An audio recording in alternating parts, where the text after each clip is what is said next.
I was just thinking that might be. It's sort of filler. I didn't want to miss this meeting.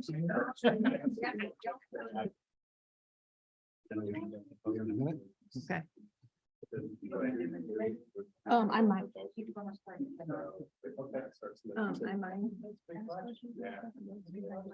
Zoom this morning. Yeah.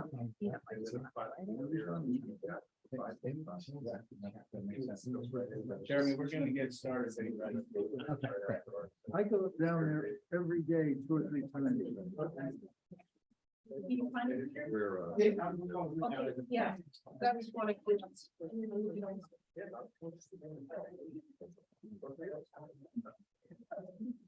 Dude, I don't know if I can get my notifications turned off. This is recording? Okay. All right, it is now 4 o'clock on Thursday, September 21st, 2023. I am Stephen Morey, the Vice Chair of the Finance Committee, and I'm calling the meeting to order. I would like to ask for a motion to approve the agenda. Second. All in favor? Aye. Thank you. And as the next item, yep. Roll call. Thank you. Okay, Jeremy, I'll start with you. Roll call on approval of the agenda. Here. I think you just turned it off. Oh, There you go. here. Okay, we're looking for an affirmative. Give me an aye. Aye. Thank you. Jill? Aye. Aye. Peter, thank you. And Rob? Rob, if you can unmute and approve the agenda, please.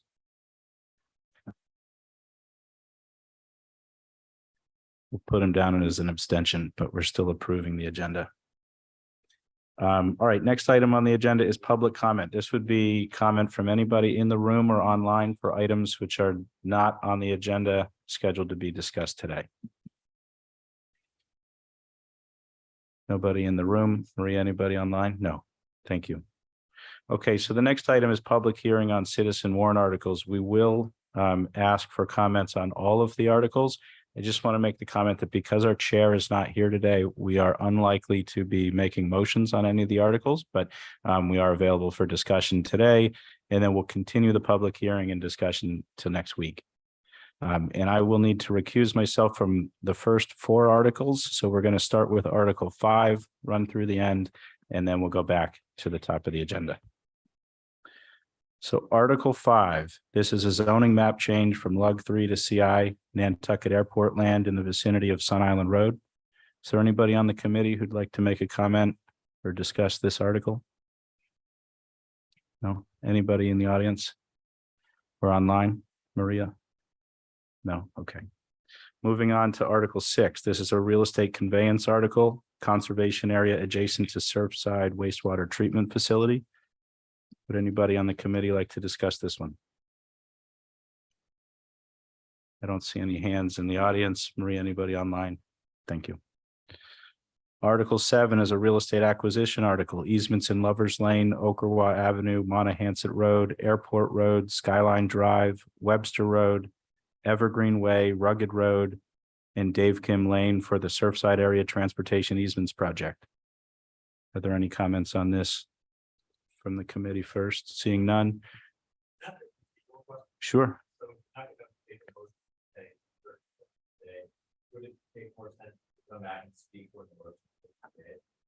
That would be up to you, but certainly anything that's discussed today will be taken under advisement. If you want to be heard by, I think the only person who's going to be here next week who's not here today is our chair, Denise Cronow.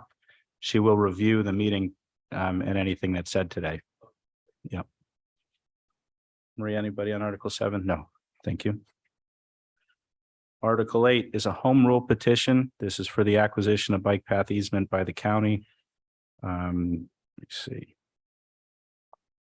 It's a rather lengthy article. I don't want to describe the whole thing, but this is in the area of Somerset Lane. Any comments from the committee? No.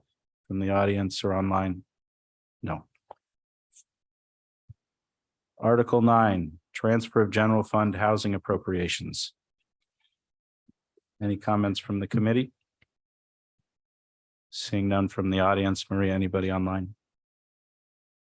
Article 10, this is an appropriation for the Nobody Playing Fields Complex, field addition, associated renovations to adjacent fields and site enhancements. Jill, I think you had some comments about this one. Yeah, we just reviewed this at Capital Committee again, which we had already approved last year. And just to remind people that this is for a new field at Nobodier. And I think that there's a shortage of fields on the island right now, especially grass fields, because they take a long time to maintain, to grow, to water, to look after. And so I just wanted to encourage everyone to look at this again. And, that field wouldn't even be ready until the spring of 2026. And the school is already having to use fields at Delta now to help with the teams that they do have. So I just wanted to remind everyone of that because we talked about that at Capcom too, and what that schedule was for that field. And did the capital program committee? We endorsed it last Endorsed it, year, thank so we didn't have to endorse it again. Okay. But we do because we endorsed it last year. So we just maintained our endorsement of that project. And so it's coming back up. Okay, Maria, I just got a message here. Looks like from Joanna Roach. She's looking for the link to join the meeting. Yes, thank you. Any comments on this article from anyone in the audience? Anyone online? Maria, anyone online? No, okay. All right, Article 11, this is a supplemental appropriation for upgrades to the South Valley Sewer Pump Station. Any comments from the committee? From the audience or Maria online on Article 11? No. You just tell me if there's anybody in the audience at all. Thank you. Article 12, supplemental appropriation for construction of town employee housing. Seeing no interest from the committee. Any comments from the audience? No. Article 13, Article 14, National Opioid Settlement Payments, Special Purpose Stabilization Funds for Substance Abuse Efforts. Well, once again, I'm getting a note that Brian Turbitt's trying to get in. He can get in as well. The world is falling apart. Sorry. Sure. No, I think that's worthy to pause for a minute while we try to get the finance director on board. He's off island.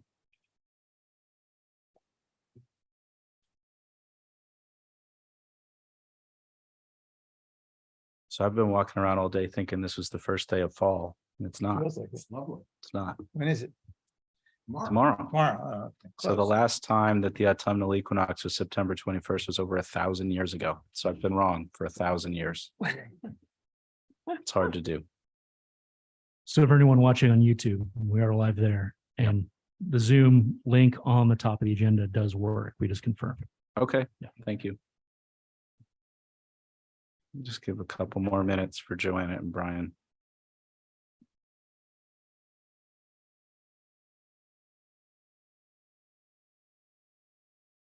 You want me to keep talking about the fields?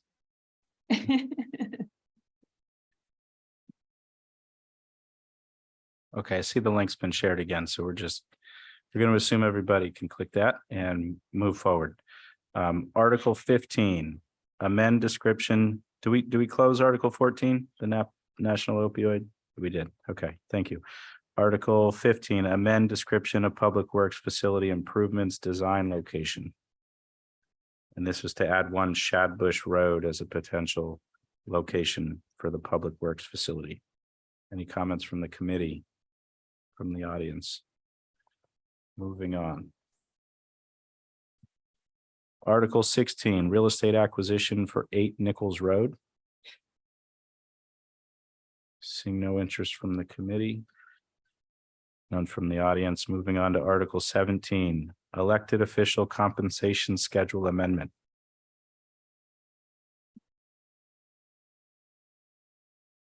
Seeing no interest in the room and none online, we'll move on to Article 18. Bylaw amendment, Board of Sewer Commissioners, Sconset Sewer District map change for the Codfish Park area. Any comments from the committee? No, okay, sir. Please give your name and address when you speak. Drew Sievers. I live at 12 Codfish Park Road. So I'm speaking for a group of us at Codfish Park. The article that was not endorsed by the select board a week ago is Article 18. It's for the sewering of Codfish Park for the benefit of really 8 Bank, which are the petitioners who are trying to put a basement in and can't because of the amount of sewer, not sewer, but of septic that they're allowed to have on the property. It's that small property. Used to be the candy store down in Codfish Park, right up against the bank. So I just wanted to kind of reiterate what I said before, which was I've spoken to more than a third now of the Codfish Park residents, and there's no support from everyone that I've spoken to for the sewering of Codfish Park. There's no real need for it. There are no water issues. The individual lot costs that are estimated for every single place in Codfish Park, because the sewer department wouldn't do this as a single spaghetti line for 8 Bank, makes it really punitive, upwards of $50,000 per lot to put in the grinder with the pump, with the extra electrical and all of that. So I'm obviously against, you didn't figure that out. I'm obviously against the article, but I wanted to bring it up and just represent that the people that I've spoken to in Codfish Park are also against it, and I'll continue to speak to them as we go. Thank Great. you. Thank you. Okay, can I ask you a question? Sure. When you said that the sewer department didn't want to put in a direct sewer to that location. Peter, just make sure you're in the mic. So. I'm sorry. The sewer department didn't want to put in a direct link to that location. Is there a way to do that? Is that possible? There probably is. I'm not going to speak for David. That's his job. But what I will say is what he told me was that they, as a rule, do not want to do single things for individual households. He also had issues with the sewer under Front Street not being actually able to handle the capacity coming out of Codfish Park. So that was another issue. So if you look at the select board stuff, he went on for about a half an hour around why it was a challenge and not something that they were going to endorse. Okay, thank you. Yep. Hi. Hi. I'm Margaret Van Duzen. I'm a longtime environmental attorney, and my sisters and I own 7 Front Street, which is above the bank right at Middle Gully. I don't know if you have the recommendation of David Gray with the checklist that was in front of the, but he certainly talked about the threat of destabilizing the sewer main, that 100-year-old sewer main that runs down Front Street, as well as the whole area of Codfish Park, which is many of the roads, I think, must be close to sea level, and certainly a sewer pipe throughout Codfish Park would probably be below sea level as well, and how there's the potential there, according to David Gray, to destabilize the whole area. Right now, everything is on septic there. They appear to be working pretty well. And as those houses turn over and are sold, new and upgraded septic systems are being installed as well. One thing I think for the finance committee is that it's my understanding that because these are not identified as a needs area in the town's comprehensive wastewater treatment plan, that it would not be eligible for the state revolving fund, the low interest and no interest loans. So it would have to be financed some other way as well. And I think there are considerable risks that David Gray talked about at that meeting in terms of Middle Gully. There's a water line to Codfish Park that is under it. We know the gully, which is historic, is just supported by rubble. So there need to be some separation between the water line and the sewer line, and probably the sewer line would have to go much deeper there. So there's a lot of concern about that, as well as a number of neighbors who are very concerned about their houses, which of course just sit up there. Most of them don't have foundations in terms of what this construction would do. the coastal resiliency that's being discussed, these districts, one of them would be include Codfish Park. And it seems very premature and unwise at this point in time to be approving sewers in Codfish Park that could really undercut the resiliency district and performance standards if in fact the town decides to go that direction. So this is not, I think, in the public interest. And we obviously would ask you to also join the select board in not recommending this article. Thank you. Thank you. Very helpful. Yeah. Okay, great. Please let her in. And we'll recognize Kara Greenberg for comment, please. Hi, my name is Carol Greenberg, and I am the president of the Sconset Civic Association. Just want to voice my concern. You've already heard from Ms. Van Dusen and Mr. Severs, but I want to add comment, please. The neighbors of Front Street on the bank above 8 Bank Street, as well as the residents Codfish Park, have registered their complaints at every possible meeting of the SAB, HDC, and the ZBA. This project is initiated because one family wants to increase the size of their property by digging a basement 10+ feet deep. The septic system for what they wish to build is inefficient. The board of the Sconset Civic Association is opposed to the 8 Bank Street project because it is adjacent to the Middle Gully emergency access road for all of Codfish Park. The sewer system is expensive and disruptive to the neighborhood, as well as the town, not to mention finding space for the grinder pumps, holding tanks, and connection lines. And again, there is no water quality issue in Codfish Park that sewering addresses. So I too hope that you will decline this article. Thank you. Thank you. Any further comment on this article? No. I found that to be very helpful. Thank you. Article 19, this is a bylaw amendment, Board of Sewer Commissioners, Sconset Sewer District Map Change, Sankaty Road. This is for 2 parcels, 62 and 64 Sankaty Road. Do we have any comment on this one? No. Okay. Article 20, this is a bylaw amendment, Board of Sewer Commissioners, Town Sewer District Map Change for Burnt Swamp Lane to add, looks like 7 parcels on Burnt Swamp Lane.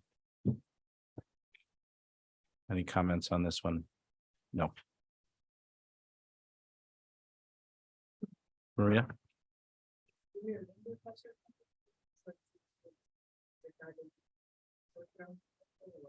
Okay, why don't you recognize Julia? Julia, are you intending to speak on the sewer map change articles or on the short-term rental related articles?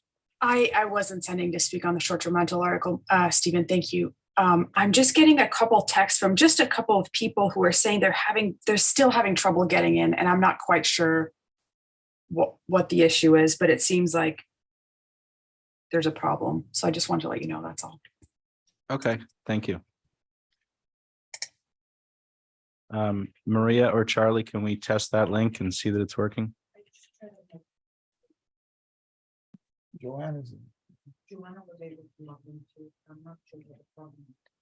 And this is from the link that you're finding on the warrant that's on the town's website? Okay. Okay. Sometimes people check the YouTube and not the Zoom as well. Right. So I just advise anybody who's watching us on YouTube to make sure that you're clicking the Zoom link if you want to be able to register as a panelist and available to speak. And I know that Charlie can hear us in the control room, so he's double checking that everything's working. But as far as we can test here, the link is accurate and has not changed since the warrant or since the agenda was posted on the town website. And with that, I will recuse myself from any discussion on Articles 1 through 4 and turn the meeting over to Jill. Okay, well, you'll have to bear with me because I haven't done this before, so forgive me if I ask Maria a lot of questions along the way. But I guess we're going to start with Article 1. And I thought to start this actually, because I've been rereading these. I wanted to, in the beginning of Article 1, there's the purposes and intents that the short-term rental work group came up with. And when they did that, everything that they worked on was to flow from those purposes and intents. And so I wanted to, thank you, by the way, Margaret. I wanted to read those out loud so that we kind of all knew that that's really where their information was coming from for this issue. So if you just bear with me, I'm going to read them really fast. Number 1, again, this is Article 1 under purpose and intent 123-1. Number 1, provide for an orderly process for identifying, registering, and regulating short-term rentals within the town so as to ensure that such short-term rentals do not create or cause any nuisance conditions within the town. 2, protect the time-honored tradition of home rentals on Nantucket and preserve economic opportunities through short-term rentals for persons to keep their homes now and into the future so they may afford to live either full-time or part-time on Nantucket. Number 3, avoid adverse impacts on the local economy stemming from a loss of existing short-term rental revenue, including rooms excise tax revenue and visitor spending. Number 4, prohibit additional corporate ownership and discourage investment-only ownership of residential properties for the exclusive purpose of operating them as short-term rentals rather than housing for either full-time or part-time residences. 5, reduce the neighborhood churn caused by numerous turnovers of occupancy of short-term rentals in residential neighborhoods. 6, limit the conversion of residential units to short-term rentals, which has had the deleterious effect of removing residential units from the available year-round rental housing stock. And finally, 7, provide a regulatory structure that reduces the threat of litigation challenging short-term rental use by full-time and part-time residents, excuse me. So I just wanted to read that to clarify, like, I felt like all 4 articles stemmed from that. And yeah, I wanted to honor the work that the short-term rental work group did, because that's what we're talking about are their articles today. So does anyone on the board want to talk about Article 1?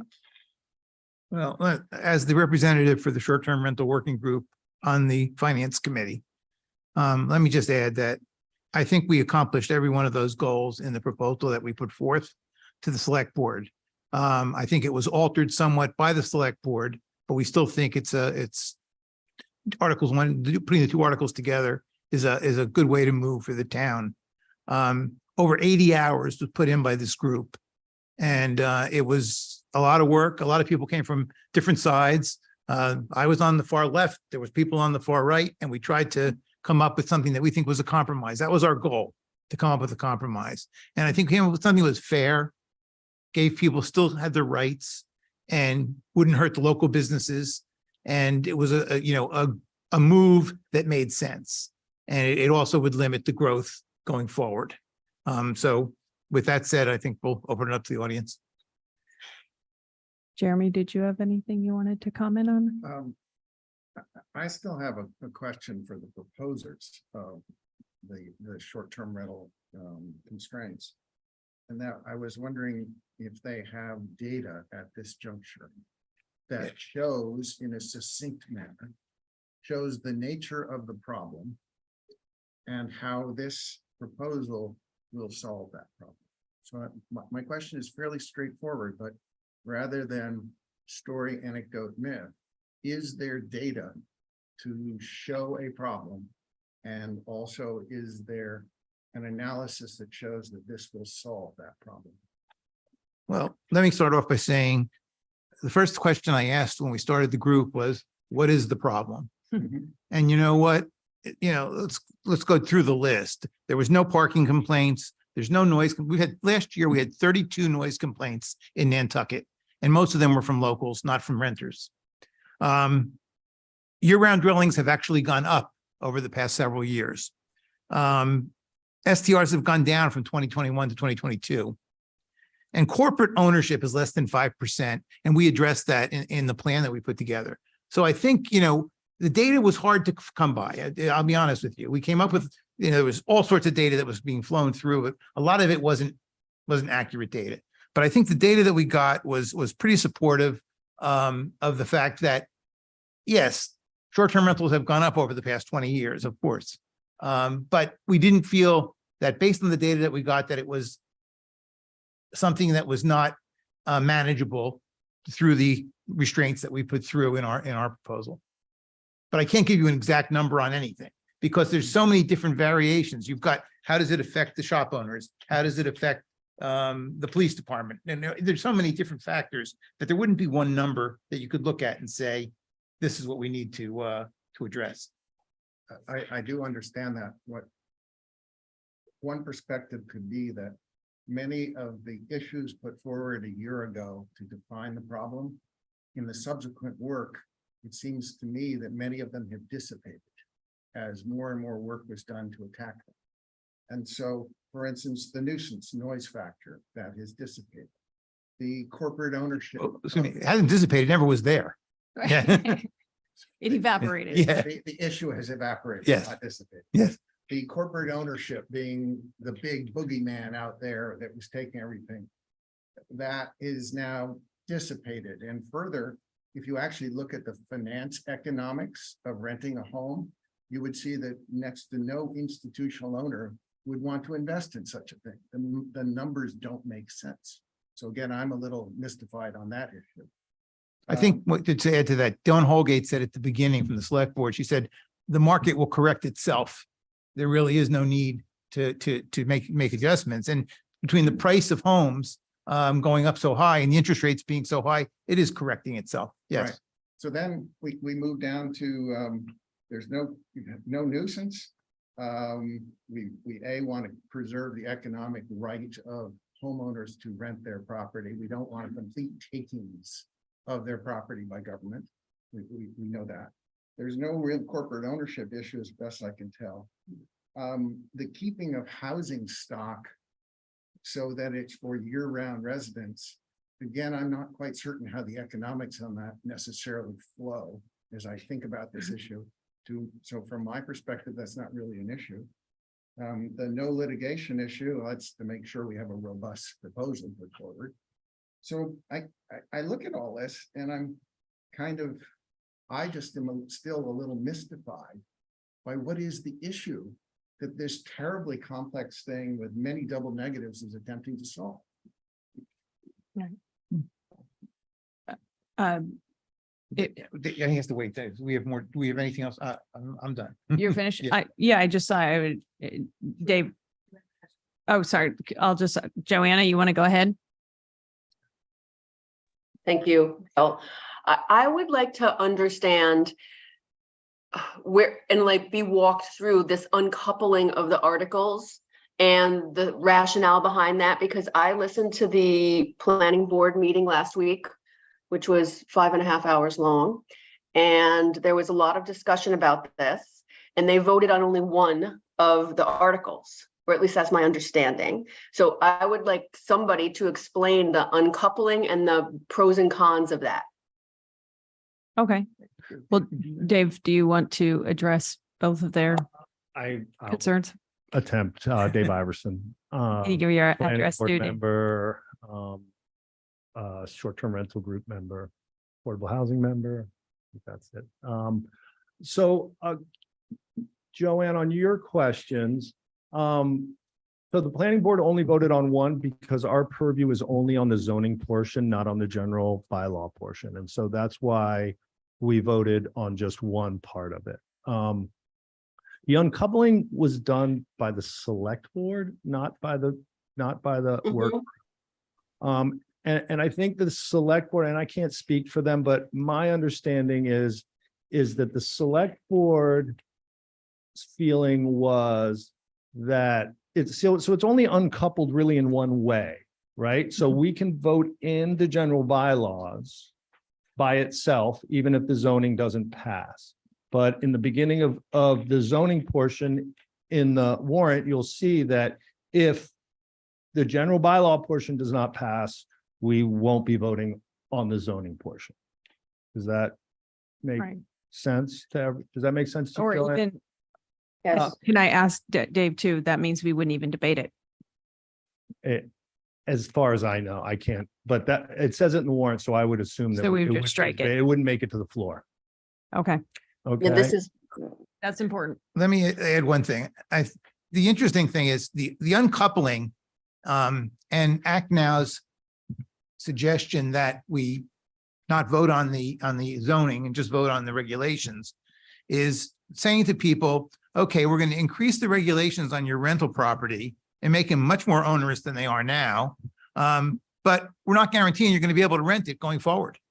And then, we might just, whether it's Nantucket or whether it's the courts, could decide that it's not legal to have short-term rentals in residential areas. So it's Right. kind of like, why would we want to change the regulations and make them worse if we're going to have to take it away totally down the road? And that's a possibility. The question really comes down to, do we want to make the decision on Nantucket, or do we want the judges to make the decision in Boston or wherever they're going to make it? I think we want to make it ourselves, and that's what we're trying to accomplish here. Joanna, is that so help you? I guess we're going in the direction I was hoping for, but I did hear, so Dave, at the planning board meeting, the other thing that I heard was that you guys were going to submit some kind of a comment, and I haven't seen that yet, and I'm interested in that. And then, go ahead. There is a comment coming, and so it's been written. We're planning on putting it in front of you guys when you make your motions next week. It's been written, it needs to be approved by us, by the whole board together in a meeting next week, and then it'll be included in your packet. Okay. Okay? So I'm So- going to speak to it unless the whole board votes on it, to be honest. If that's fair. Jill, I have one more question for Peter. If that's okay. Oh, yeah, go ahead, hon. Okay, Peter, so because you were the closest of all of us to this issue and process, in terms of the uncoupling and in the order of which you think this needs to happen, does this make the chances of this happening weaker or stronger? Well, it might make the chances of the regulations stronger, but it makes the chances of the whole bill passing weaker.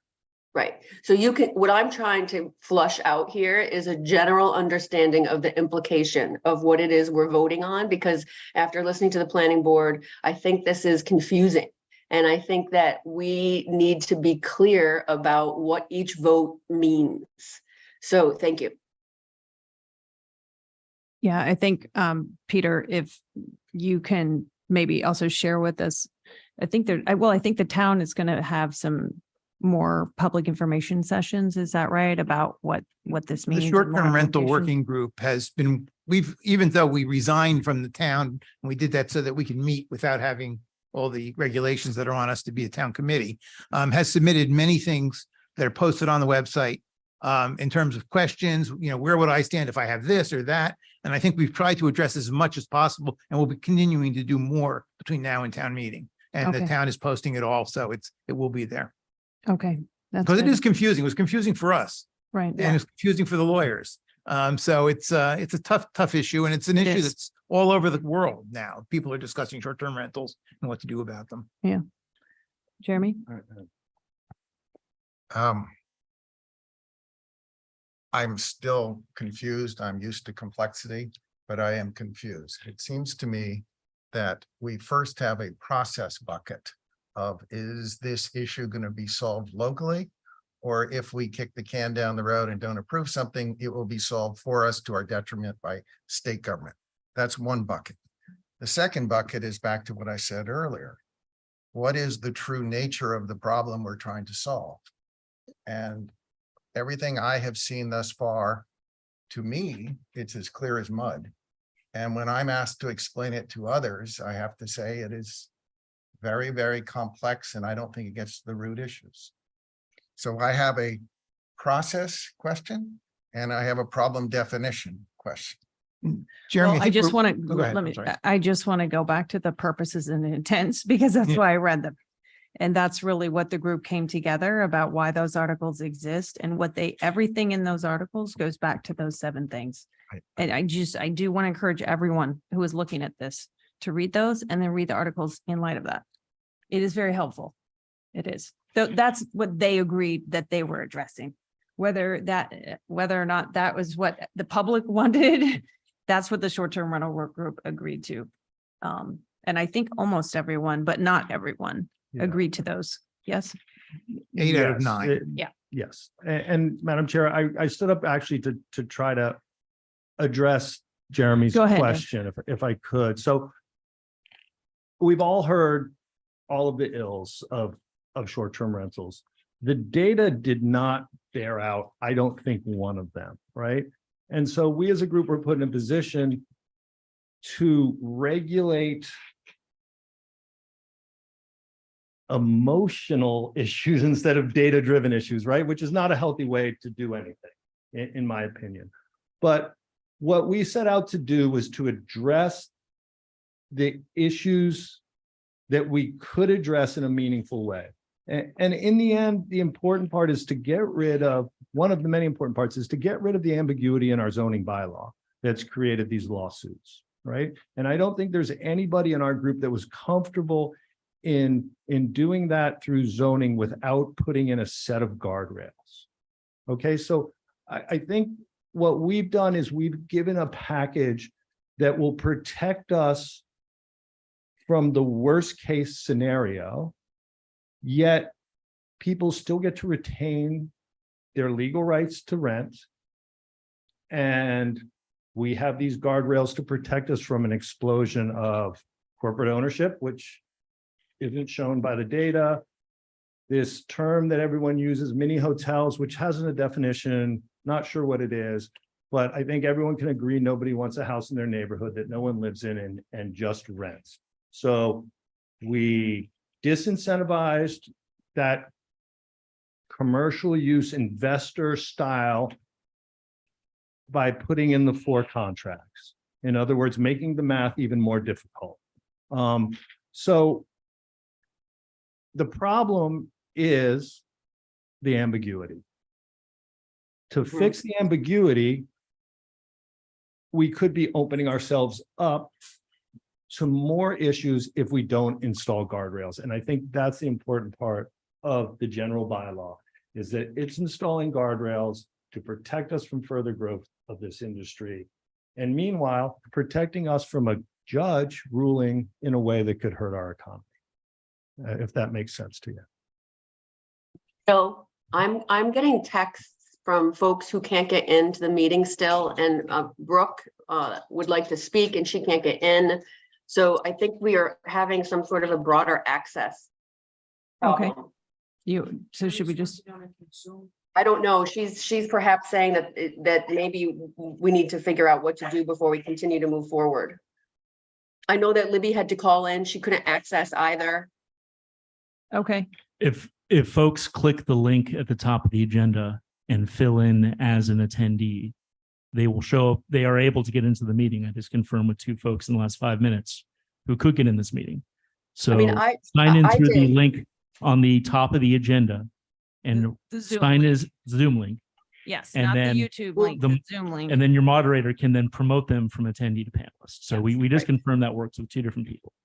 Okay, but I'm saying that I had to do this a different way. I had to sign into my personal Zoom account and then click the link to get in because it told me I wasn't recognized by Zoom.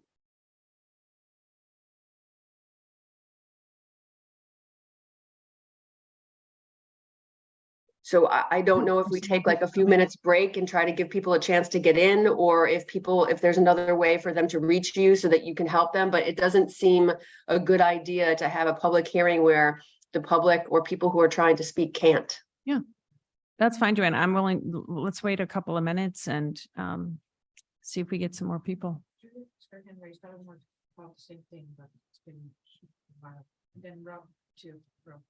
Okay, Rob, I'm going to go ahead and recognize you. Is his hand actually up? Yeah. You're done. No, I see that on Julia's Oh, page, yeah, not I don't Rob's. know. Yeah, I don't think it's. Yeah, I was going to recognize the people who are in the audience. If anybody wanted to talk about Article 1, you're here and thank you for coming. We're not always in person, so this is nice. And if anybody here wanted to talk about Article 1, and we're happy to have you come down. It's the bylaw. Article 2 is the zoning.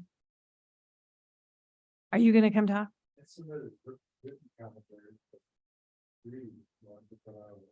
Are you Mr. Hurley?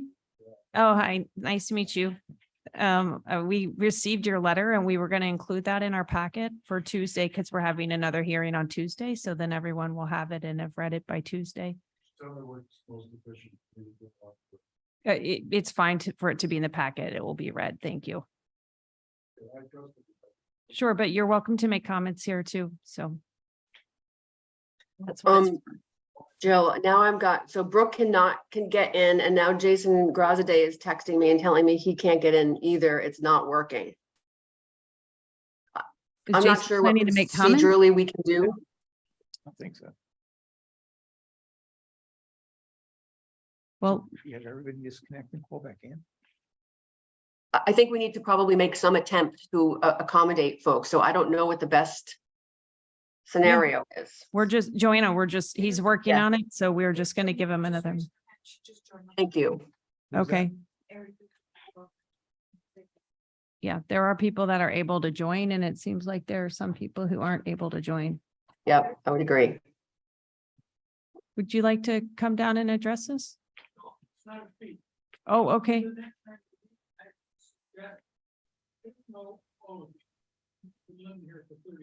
Mhm.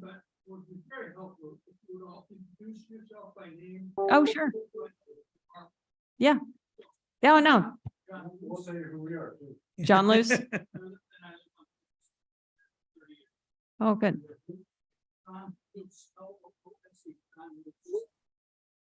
My name's Jill Veith and I've lived here for, gosh, I think my 10th winter. I can't believe I'm saying that. I go by winters, right? Not years. It's winters. My 10th winter coming up. And I live in Surfside. You want to introduce yourself? I'm Jeremy Bloomer and I've been here 20 years. And I'm Peter Schaefer. I live in Tom Nevers and I've been here 37 years. Joanna, you want to introduce yourself? Sure. I'm Joanna Roach. I live on Vestal Street and I have been here just about 12 years. And Rob, do you want to introduce yourself as well?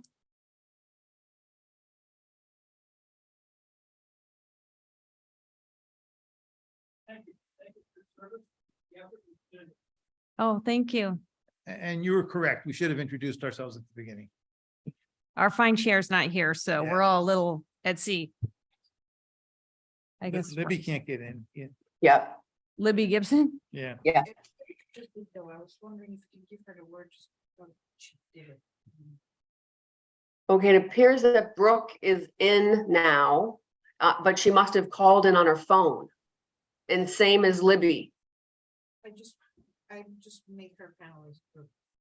She logged into the link. Oh, yeah. Can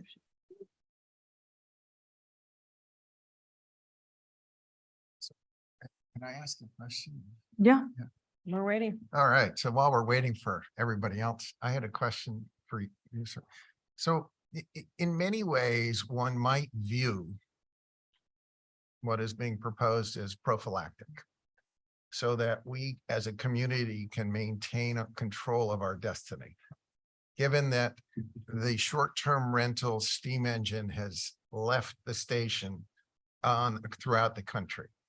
And rather than to wait for uncertainty that might occur from state courts, even though there may not be data to define an existing problem, this is an attempt to head off uncertainty.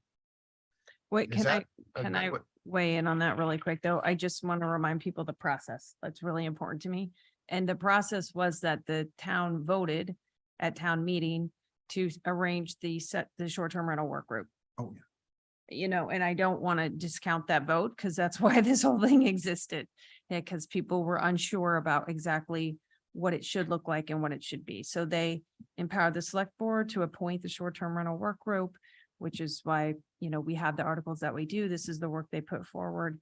So I don't think they were doing that prophylactically. I think they were asked to do it by the voters. But I think that that's fair in some senses, that, maybe that's not the word we use, but I think that, and I don't want to speak for the whole group, but my feeling is that, sure, some may be prophylactic, but some are real and are going to regulate now, not in case of disaster, but the 9-week contract and the 4-week contract will definitely wind down this business that I think everyone agrees is I don't want to say out of control because that's not fair, but is growing at a fair rate. And that I think everyone felt strongly that we need to get some checks and balances in here, with the understanding that in the general bylaw, it can be adjusted at town meeting by a simple majority in the future, once we get more data to truly understand what's going on. Does that help you? Yeah, I have it. I was just trying to, as things exist today. Well, what- actually, what it- right. No, and I hear what you're saying. Dave, do you mind mentioning the lawsuits that are existing? Which one, how So many? the ambiguity in our zoning bylaw has created an atmosphere or a situation where we have locals, well, I don't say, we have property owners suing property owners next door because of the ambiguity in our zoning bylaw, their position is that it is not a legal use or is a commercial use. Even though the town argues that it is a legal use, their stance is it's not a legal use. And that's all derives from the ambiguity in our zoning bylaw. And the only way we can get rid of that ambiguity is to codify it at some level. And, that really is probably the biggest hot button issue in all of this, as you'll hear later in this meeting, is that by inserting this in our use chart in every zoning district as a yes, and I'm not saying I agree with this, but a lot of people will say we are opening this up to unfettered STRs that we can't control. With this package of regulations, we are controlling them. And even though it says yes in the use chart, you cannot have a short-term rental unless you abide by the general bylaws. Okay. Thank you. All right, do we have a few more people that are raising their hands? Libby, go ahead. Jill, Libby is on the text thread saying she wants John Giorgio to be unmuted, and that this is going to have to be continued. I saw that, but do we want to wait for him? Rob can't speak. And Rob can't talk. Well, he can talk, but he's not unmuted. He's not muted? Rob? Rob, you Rob? there? No, that's No, on next Julia. door, yeah. Madam Chair? Yeah, Brooke? Yeah, hi. I managed to get in and I've discerned what the problem is. The Oh, link, great. yeah, the link, even when you register, forces you to verify that you have an existing Zoom account and you have to Yes. log in with the verification code in Zoom. That is not how this works normally for Right. public access to these meetings. So there's a setting that's off somewhere that is making it very difficult, and it's really hard to figure out what it means when you get the thing that says you're not authorized. It took me, I'm pretty tech savvy, and it took me a few times to understand that what it was telling me is I had to log into my Zoom account, and not everyone has a Zoom account. So I think we have public access issues, and I think that's what probably Libby's asking John Giorgio to come on to talk about. Okay. Okay. Rob Thank can't you, still- Brooke. Rob still can't speak. Is Mr. Giorgio on? He's probably on his phone and needs to be allowed to speak. Hold on, let me tell you what his phone number is. So somebody can elevate him to be able to speak. 617, oh, I'm not gonna say that out loud. No. Um, We all have it anyway. sorry, John. I'm gonna, who's running the meeting technically? Is it Maria? Yeah. Okay, I'm gonna send, I'm gonna email her which phone number is Mr. Giorgio. Oh, it's gonna become a matter of, it's the one that ends in 0725. If you can elevate him to a panelist or allow him to speak. Make a panelist a phone number, but I just allow him to talk, so. Okay, it looks like he's in the room. He's allowed, it looks like he's in a place where he could speak now, but he's muted. Okay, do we want to go ahead and, Mr. Georgia, are you there?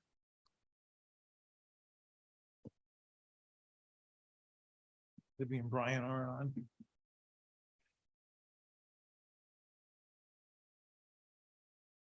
Yeah. Hey, Rob. Rob, if you can hear me, why don't you open your video and try that? There he is. Now, can you hear it? Can you speak?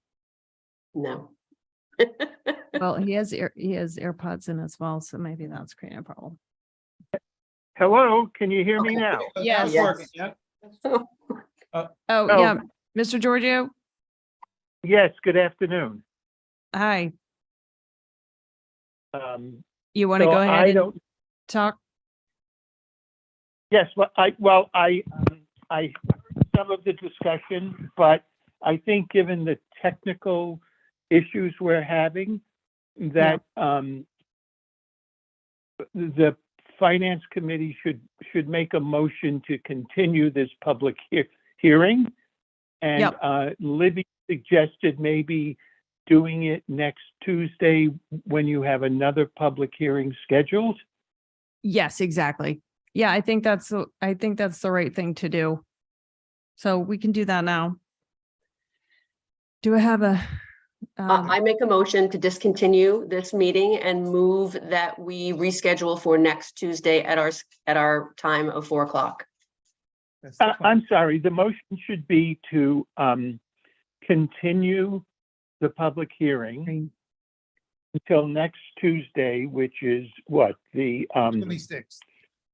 the 26th at 4 p.m. So moved. Second. I'll call you all by name. I'll go on Zoom first. Rob, I don't know if you can hear me. Aye. I can hear you. Yeah. Joanna, Aye. Peter, Aye. Jeremy, Aye. Jill, aye. And then with that, why don't we make a motion adjourn? to adjourn? Can you make? So made, so moved. Aye. Yeah. Second. And gotta do roll call. Rob, Aye. Joanna, Aye. Peter, Aye. Jeremy, Aye. Jill, aye.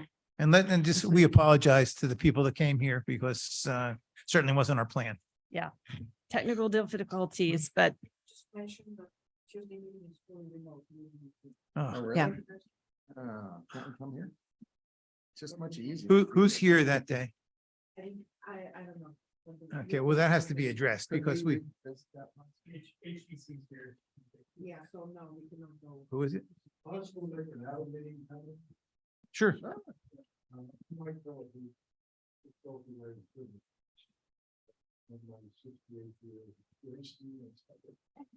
You win.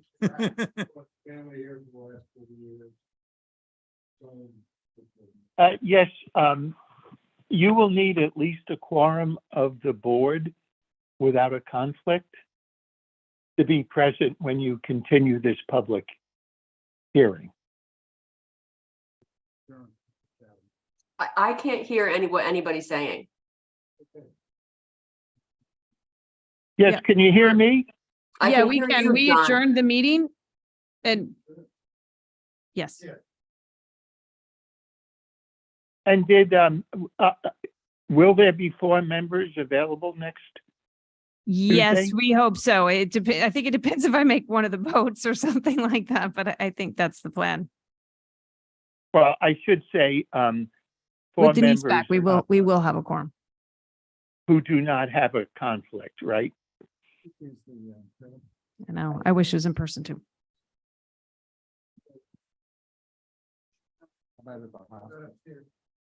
Or upstairs.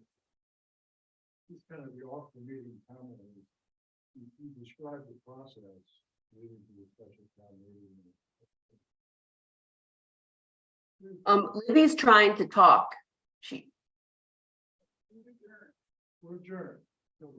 Sorry, whoever is speaking in the audience, I don't know if you can hear me, but they need to go to a mic.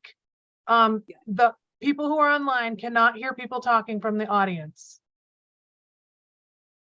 Thank you, Erica.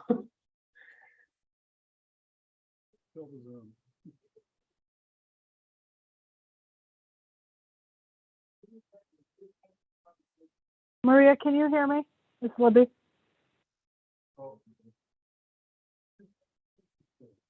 We can hear you online, Libby.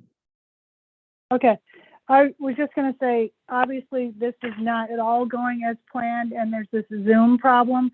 So and John and I have been trying to communicate about this while this whole thing is going on, as well as others. So the recommendation, I think, is just hold this here, continue the hearing to Tuesday, the 26th at 4 o'clock. You'll hold the hearing first and then continue on with whatever you were going to do on Tuesday, which I think is continued discussion about articles leading up to motions, correct? Yes, but everybody else from the FinCom is now gone except for me and Rob. Okay, well, I think that was the conclusion. Yeah, but I do think that's the conclusion. I think there's a question as to whether or not we're going to have a quorum because we have some members who can't vote on this article, but I know Denise is back. I know that I'm here. You're here, Rob.